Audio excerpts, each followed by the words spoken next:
Romance of the Three Kingdoms. Episode 11. The Chancellor's Oath for the Fallen Star. Through the chaos, thunder wept outside the palace walls. The skies above Baekje Fortress were heavy, as if the heavens themselves mourned. Liu Bei, the Emperor of Shuhan, had finally reached the end of his long path. With his last breath, he clutched his son, Ado's hand, and turned his gaze to Jegalyang.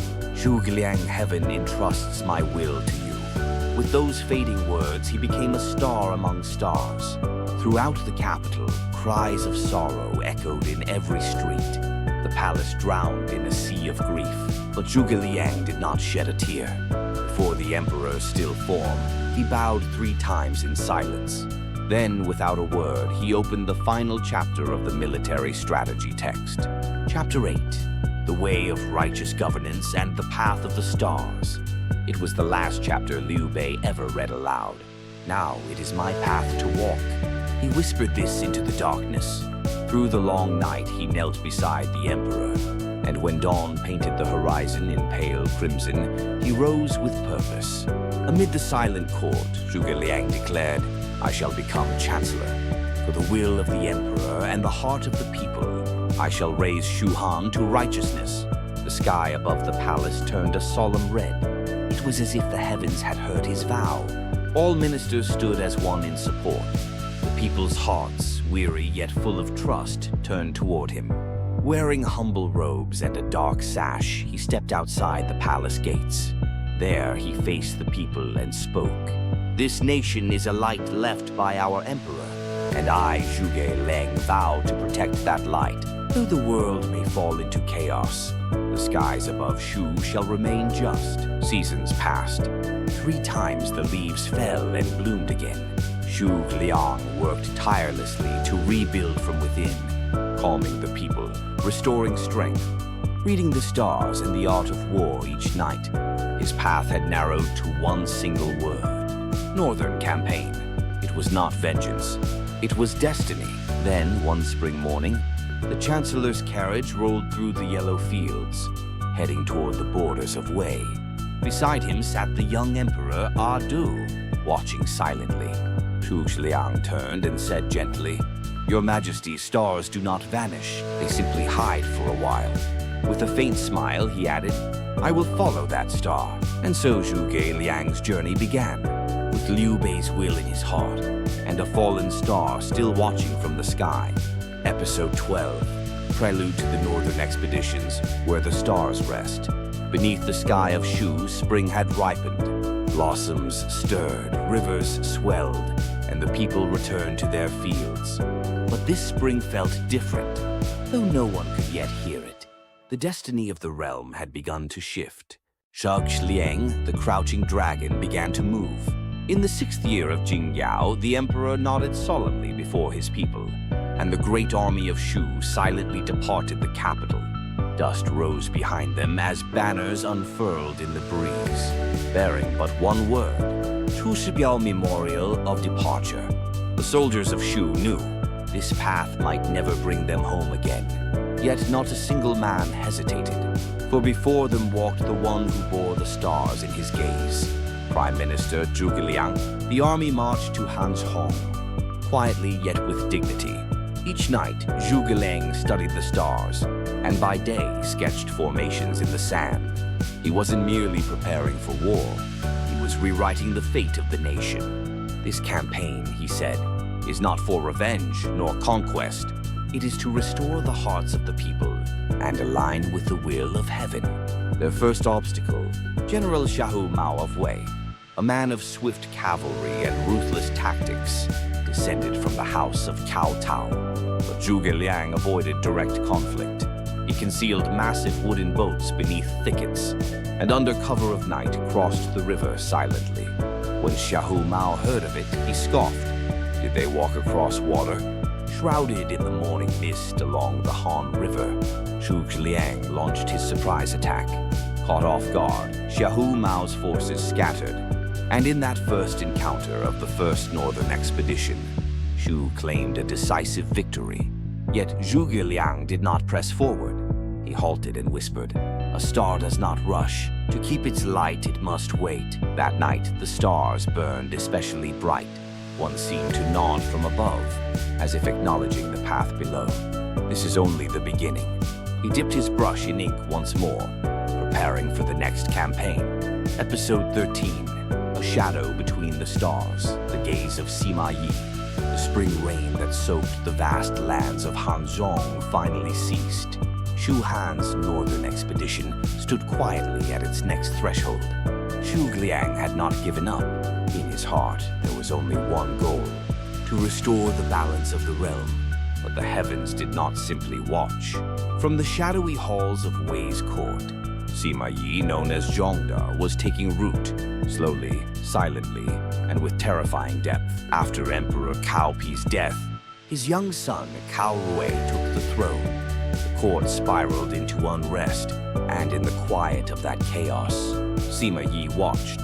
He never rushed, but his eyes sharp as a blade, pierced through the fog of politics.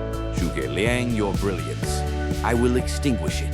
The Shu army marched again, this time toward Qishan.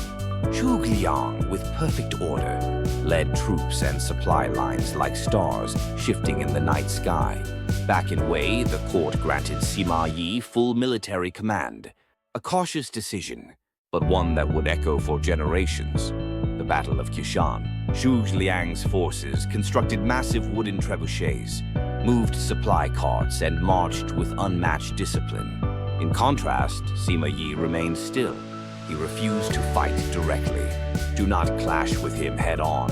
Wait for his misstep. But Jegalyang made no such mistake. The winds at Qishan whispered through the camps.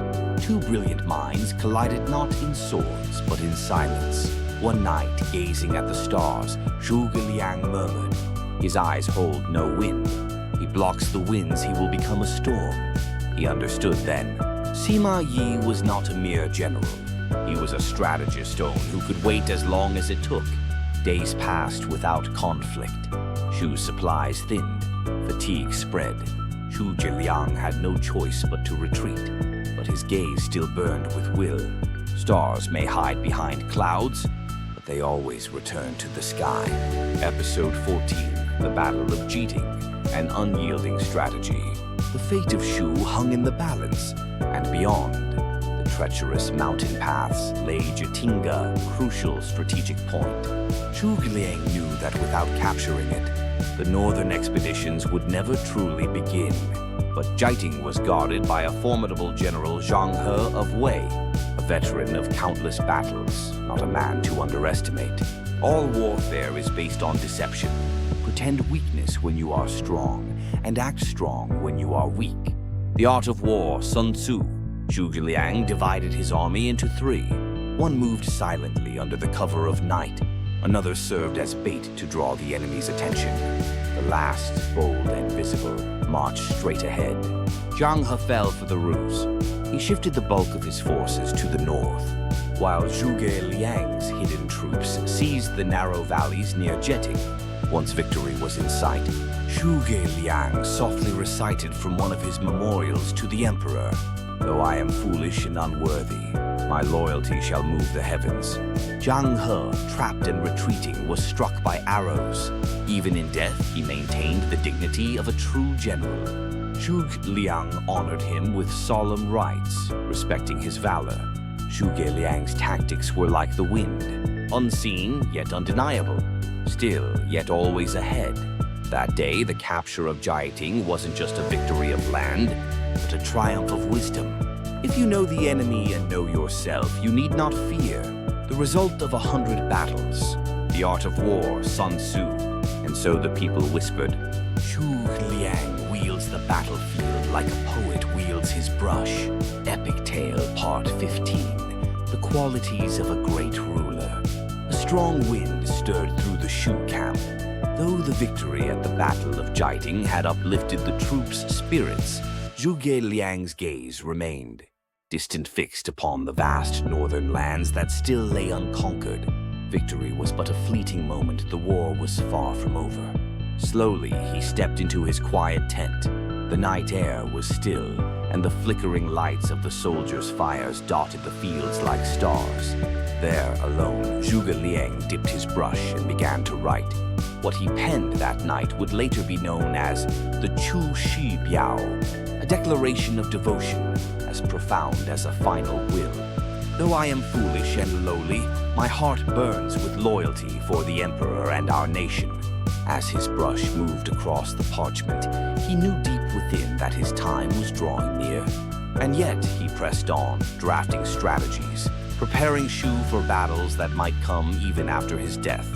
Meanwhile, within the grand halls of Wei, Sima Yi carefully studied the movements of his opponent. How Jegalyang deployed his troops, how he distributed supplies, Sima Yi examined each action like an intricate game of Go. Jegalyang is a poet, a statesman, and a genius tactician, he murmured. But in the end, he is still human, and humans grow weary. Back on the front lines, Shu soldiers were reorganizing and gearing up for the next campaign. Jegalyang, standing before a group of young warriors, looked toward the old battlefield where General Huang Zhong had once fought valiantly. "We carry the name of Han," he said solemnly. "Those who perished watch us still, and those who live shall follow our path. Let us fight with no shame." The soldiers didn't cheer, they only nodded, firmly. That moment didn't merely boost morale, it built something deeper: trust. Later that evening, Jegalyang held a quiet council. Ma Liang, Chang Wan, and Jiang Wei gathered around. "How far must we march until this war ends?" asked Jiang Wei. Jegalyang drew a circle on a scroll and answered, "There is no end. As long as we remember why we fight, that very thought is peace." And so plans were set in motion once more. The next targets, Tianshui and Nananqi, outposts guarding the road to Chang'an. The modest army of Shu, under Jegalyang's command, would cut through the vast lands of Wei like a blade through silk. But this time something had changed in the air. Sima Yi was no longer watching. He was moving. Epic Tale, Part 16. A duel of destiny, Jegalyang versus Sima Yi. The summer air was heavy with tension. Across the plains of Wujiang, the armies of Shu and Wei stood still, like two great beasts, silent but ready to strike. At the heart of the Shu camp, Jegalyang sat in quiet meditation. His body had grown weaker, but his mind burned brighter than ever. He knew Sima Yi was no ordinary foe. This would be no mere battle of swords, but of patience, wit, and spirit. In the Wei camp, Sima Yi looked toward the Shu side through his command tower. He smiled faintly. "Jegalyang, the more I wait, the more I learn." He knew Jegalyang was ill. The reports had come from spies, and the drawn-out stalemate only confirmed it. But still, Sima Yi didn't dare underestimate his opponent. Meanwhile, Jegalyang implemented a strange and meticulous routine. He personally inspected formations, regulated food rations, and even arranged the placement of campfires and latrines. To Sima Yi, it seemed excessive. But in truth, Jegalyang was orchestrating a psychological game. Every action was meant to show vitality, to hide his fading strength. But Jiang Wei noticed. "Master Zhug, your hands are trembling." Jegalyang smiled. "A trembling hand can still draw the heavens." One evening under a starless sky, Jegalyang stood alone. He raised his gaze to the north and whispered, "If I die before unifying the land, let the stars guide the next." Then he lit a lantern and released it. One light against the infinite black. His prayer to the heavens. At last, Sima Yi made a move. He sent troops to test the Shu camp, but was met with fierce resistance. Boulders rolled from the hills. Arrows rained like fire. Even weakened, Jegalyang's defenses were brilliant. And in the chaos, Sima Yi hesitated. "This man is dying, and yet I cannot defeat him." Back at Shu headquarters, Jegalyang summoned Jiang Wei, Ma Dai, and Yang Yi. "The time will soon come," he said softly, "when you must lead without me." There was silence, and then, for the first time in many years, Jegalyang looked tired. But that night, in his final hours of strength, Jegalyang once again wrote. He wrote of law, of loyalty, and of balance. He revised strategies, drew maps for future campaigns, and issued letters of promotion for young officers. He did not rest, because he feared if he slept, he might not wake. Part 17, The Fading Starlight, Jegalyang's Final Days. Seasons had changed again. In the quiet night air of Wujiang Plain, dew began to gather like silent tears. The stars dimmed and even the heavens seemed to weep. It was on such a night that Jegalyang's final moments quietly approached. That evening, he sat before his table, his brush steady despite the tremble in his hands. The scent of ink filled the air as he wrote, his gaze sharp as ever, undaunted, unwavering. Even if I reach the end of my fate, I shall not abandon loyalty and righteousness. He was completing his final work, the 8th chapter of the Eightfold Array. Each stroke of the brush was an imprint of his soul. Nearby, Jiang Wei silently watched, his eyes welling with tears he refused to shed. Prime Minister, please, you must rest now. Jegalyang lifted his head and gazed at the sky above. One star brighter than the rest seemed to watch over him. I cannot leave just yet. The country, the people, still need my hand.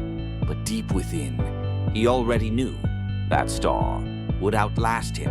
That night, he quietly opened his tent and walked among his sleeping soldiers, the faces of men who had followed him through fire and blood. He listened to their breaths row, but at peace, and whispered a final vow into the darkness. Let no one suffer again. Just before dawn, he climbed the ridge alone. The wind was cold, the grass damp with dew, but his heart was still. As the first light crept over the horizon, he whispered to the wind, even if I am reborn thrice over, I shall be a loyal servant again.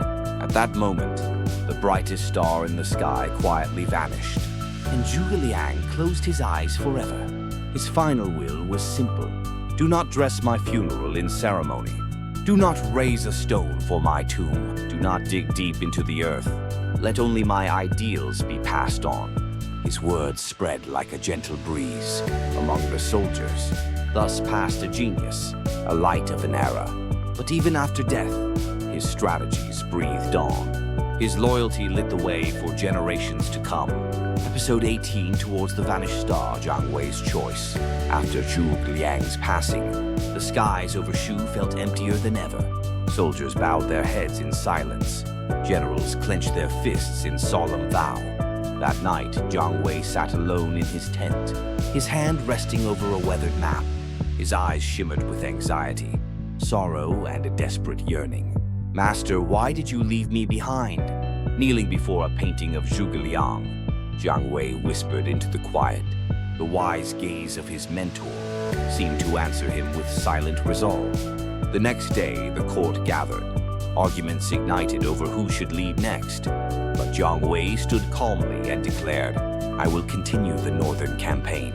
I will carry on my master's will. Some scoffed, others hesitated. The tides have turned.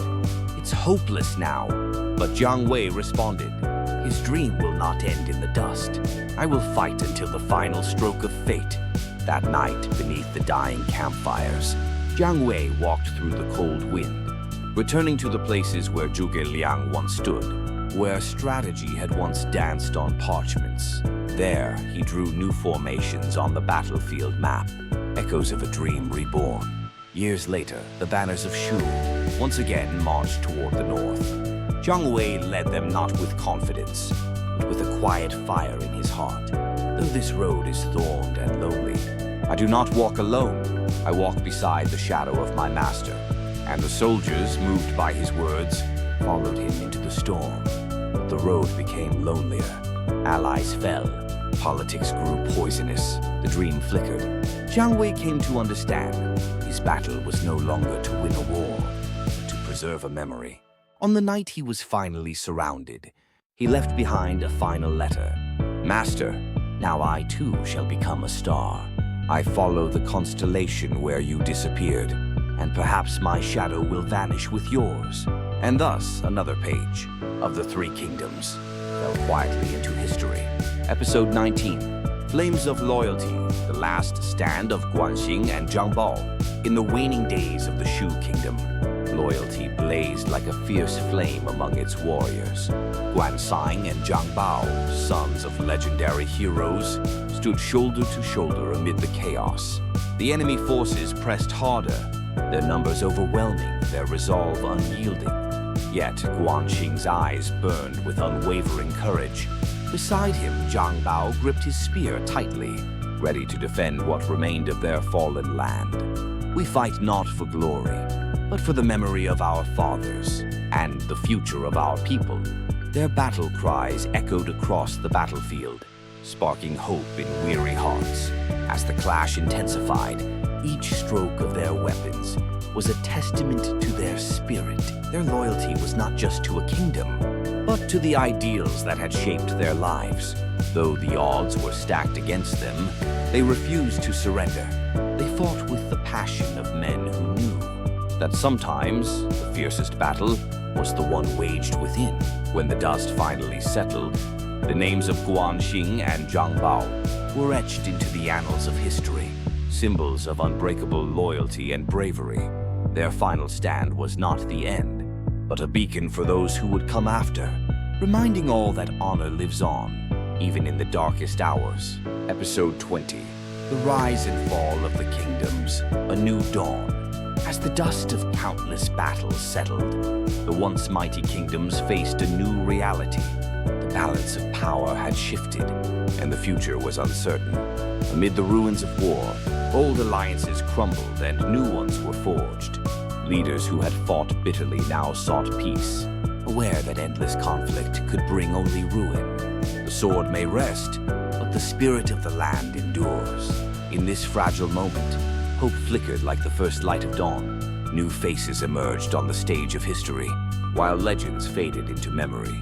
The people, weary from years of strife, looked toward a future where peace might finally take root. Yet, beneath the calm, the seeds of future struggles were quietly sown. For history, as ever, moves in cycles, and the end of one chapter marks the beginning of another.